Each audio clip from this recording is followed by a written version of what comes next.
Today we'll be taking some quiz questions in pediatrics. Our topic for today is neonatal sepsis. So let's begin. Our first question goes like this. A neonate with clinical features of infection, elevated CRP, but no organism isolated is best classified as. So what's your answer? Thinking of your answer before I tell you the right answer.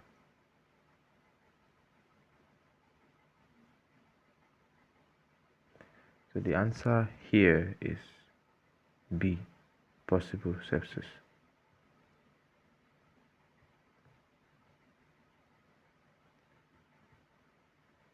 Next question.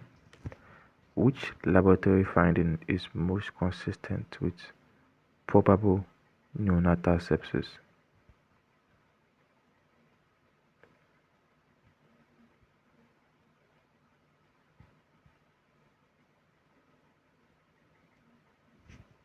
You should have got your answer by now. It's quite obvious.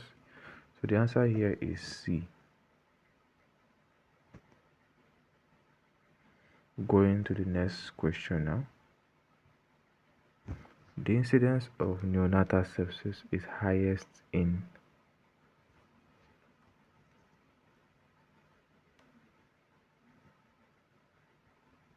the highest percentage of neonates with neonatal sepsis is those with very low birth weight neonates. Option here is C. Okay. Number 4. Which immune defects most significantly predisposes neonates to overwhelming sepsis?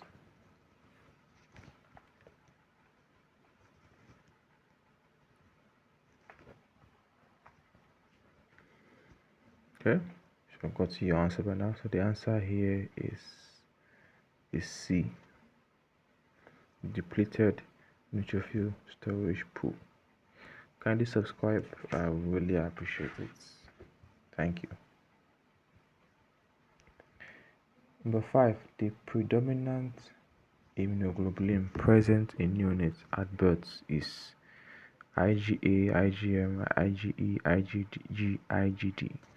What is the answer? The answer here is IgG. Next question. Compared with term units, preterm units have A. Increased complement activity, B. Better macrophage function, C. Lower classical and alternative complement pathway activity, D.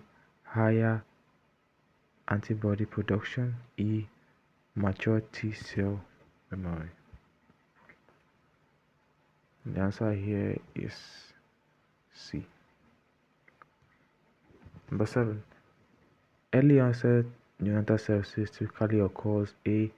After 7 days of life, B. Between day 4 to day 28 days of life, C. Within the first 72 hours, D.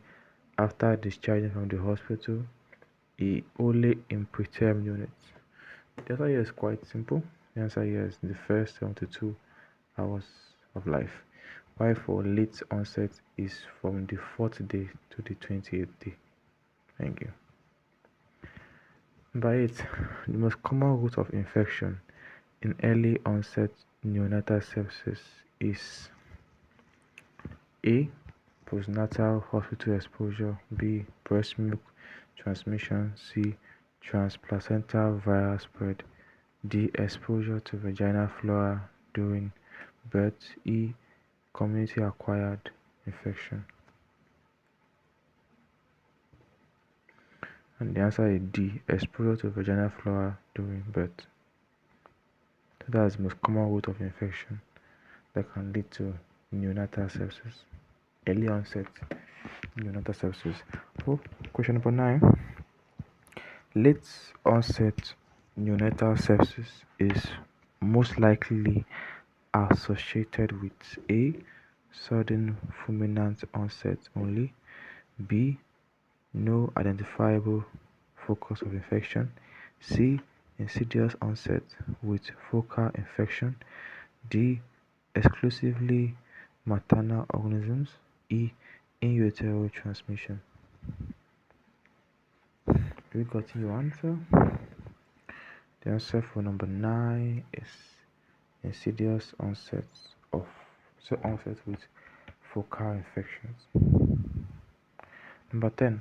Which of the following is not a protective factor against neonatal infection? A. Placenta, B.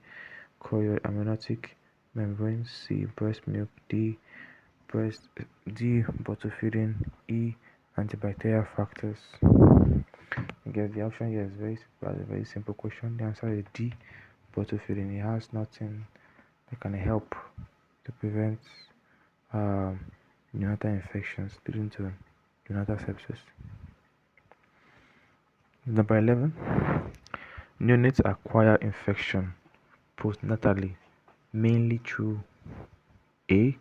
Transplacental spread, B. Ascending infection, C. Direct contact with caregiver, D. Genetic transmission, E. Autoimmune mechanisms.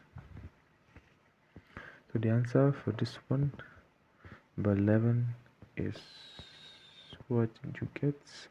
The answer is C. Direct contact with caregivers. Number 12. Which maternal factor most strongly predisposes a neonate to sepsis? A. Multiparity, B. Prolonged rupture of membranes, C. Selective cesarean section, D. Adequate antenatal care, E. Breastfeeding. For the answer here, number 12, the answer is prolonged rupture of membrane. For this last question, can you know that prolonged rupture of membrane is not what you know as PROM? PROM is premature rupture of membrane, so these are two different things. For our next question, number 13. Male predominance in neonatal sepsis has a ratio of approximately 1:1, 3:1, 1:2, 2:1, 4:1. And the answer here is 2:1, option D. Which neonatal condition increases sepsis risk due to impaired immune metabolism? Phenylketonuria, galactosemia, sickle cell disease, Down syndrome, hypothyroidism. So which of these following metabolic diseases increase the risk of sepsis? And the answer is galactosemia. Number 15. A neonate with hypothermia, poor feeding, and lethargy should be suspected to have sepsis because neonatal sepsis is A. Always associated with fever, B. Usually localized, C. Non-specific in presentation, D. Always respiratory, E. Always culture positive. You know, we're talking about neonates here, so the best option you can pick here is C. Non-specific in presentation. Number 16. A capillary refill time greater than 3 seconds in neonatal sepsis suggests A. Dehydration only, B. Anemia, C. Poor perfusion, D. Polycythemia, E. Hyperbilirubinemia. So the usual time for capillary refill is usually equals to or less than 2 seconds. Now you have greater than 3. The answer is poor perfusion. Question 17. Scleroderma in neonatal sepsis refer to skin rash, fat necrosis, subcutaneous fat hardening with high mortality, D. Cellulitis, E. Umbilical discharge. Scleroderma. The answer here is subcutaneous fat hardening with high mortality. Number 18. Which heart rate suggests neonatal sepsis? A. 140 beats per minute, 120 beats per minute, less than 2 standard deviation below normal, 100 beats per minute only, normal variability. The answer is less than 2 standard deviation below normal heart rate. Number 19.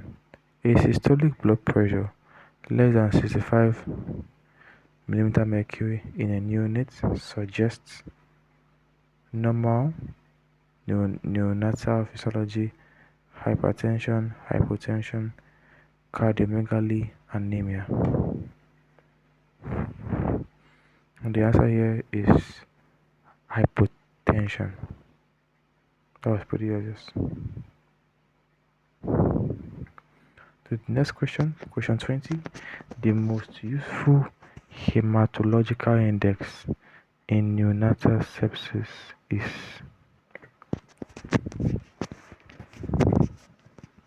A. Absolute lymphocyte count, platelet count alone, immature to total neutrophil ratio, PCV alone, ESR only.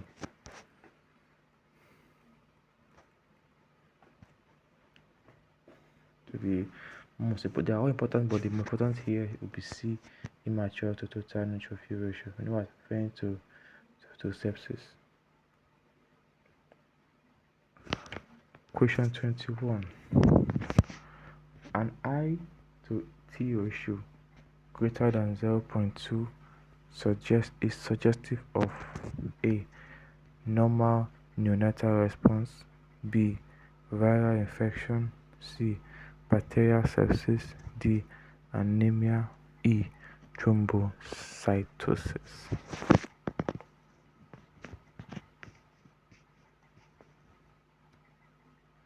So the answer for this question is bacterial sepsis. Question number 22. Which investigation definitively confirms neonatal sepsis? Which investigation definitively confirms neonatal sepsis? A. Raised CRP, B. ESR, blood culture for blood count test radiography.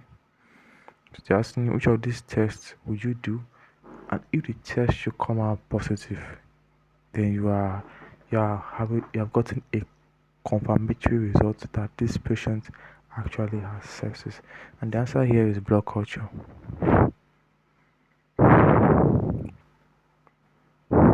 Question number 23. Empirical antibiotics in neonatal sepsis are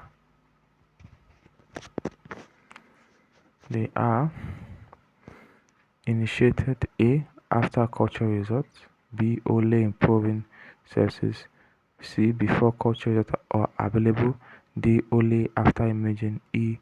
Only in late onset sepsis. So the answer here is before results are available. Now, empirical antibiotics, they are like broad spectrum antibiotics which you give once you suspect somebody has some level of infection.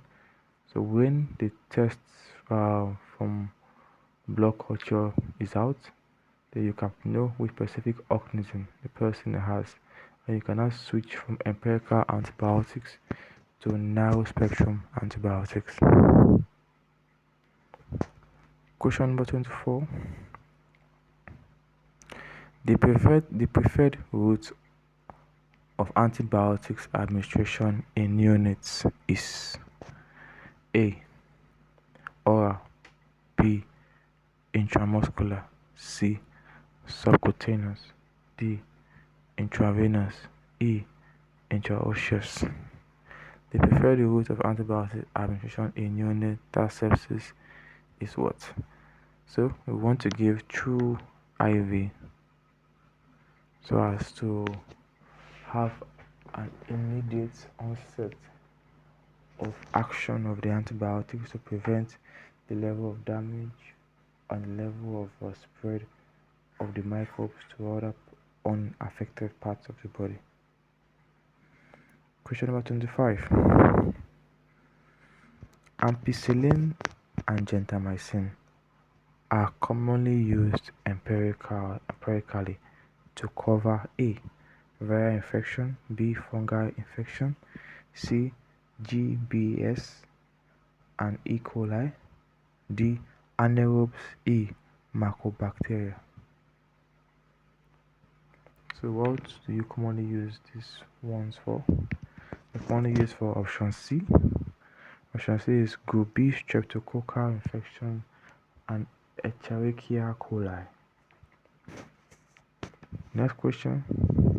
Please guys, kindly subscribe to my channel. Your subscription encourages me to do more and release more content. I really appreciate it. And hit the like button. Thank you. Okay, for the next question. Question number 26. Vancomycin and amikacin are preferred in A.